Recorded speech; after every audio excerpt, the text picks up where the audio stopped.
যেন ছাড়ে না, হাই ওটা থামে না। তোমাদের বলে হাই স্বাগতম বন্ধুগণ, এসো তোমাদের রান্না করে দেখাই। কিন্তু তার আগে চলো বাজারে যাই। পাড়াবো না জল, তাই বাইকে যাব বাজারে। উন্নয়নের জল লেগে পায়ে হবে হাজাজে, চাবি ঘুরিয়ে বাইক নিয়ে বেরিয়ে পড়ি তাই। গায়ে ফুরফুরে হাওয়া লাগিয়ে দিব্যি বাজারে যাই। বাজারে গিয়ে দেখি লোক ধীরে ধীরে জমছে, মানে মানে আমিও কেটে পড়ি। আসন্ন ভিড়ে আর কে থামছে, চলো কেটে পড়া যাক। টেস্টি লাজিজ রান্না করে পেটে ভরা যাক।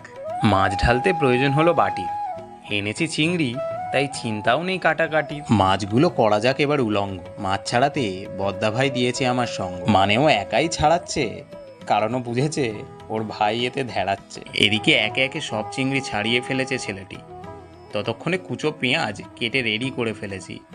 এদিকে আছে রসুন, ওদিকে আছে বাসন। টেস্টি টেস্টি রান্না করে দেখাই আপনাদের, আসুন।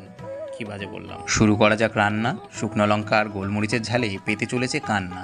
গুঁড়ো করবো তাই মশলাগুলো গরম কড়াইয়ে চেলে নিলাম। এদিকে নুন হলুদ মাখানো চিংড়িগুলো তেলের পরে ঢেলে দিলাম। চিংড়িগুলো লাল হলে বাটির মধ্যে তুলে নিই। 2 চুলার গ্যাস আছে, তাই এক সাইডে ভাত, অন্যদিকে কাটা আলু ভেজে দিই। এবার কাটা পেঁয়াজগুলোকে লাল করে ভাজার পালা। লাল হলে তাতে দিলাম গোটা রসুন আর গুঁড়া মশলা। এদিকে ভাতও আমাদের রেডি হয়ে এসেছে। একটা মজার ব্যাপার, শুকনো লঙ্কা আর গোলমরিচের দাপটে গোটা অ্যাপার্টমেন্টই হাচ্চু হুচ্চু কেসেছে। কড়াইয়ে দিলাম লাল হলুদ গুঁড়ো, সাথে আদা রসুন পেস্ট। গ্রেভি হবে ঘন, তবেই স্বাদে হবে বেশ। ভালো করে নেড়ে চেড়ে দিয়ে দিলাম ভাজা আলু। গন্ধতে পেটে খিদে, জিভে জল আসা চালু। গ্রেভি প্রায় রেডি, আলুও বেশ সেদ্ধ। ঘড়িতে দুপুর 2টো বাজে, খিদে পেয়েছে বড্ড। ভেজে রাখা মাছগুলো দিয়ে দেবো ঝোলের পরে। মাছগুলো ভেঙে না যায়, তাই আলতো আলতো নেবো নেড়ে।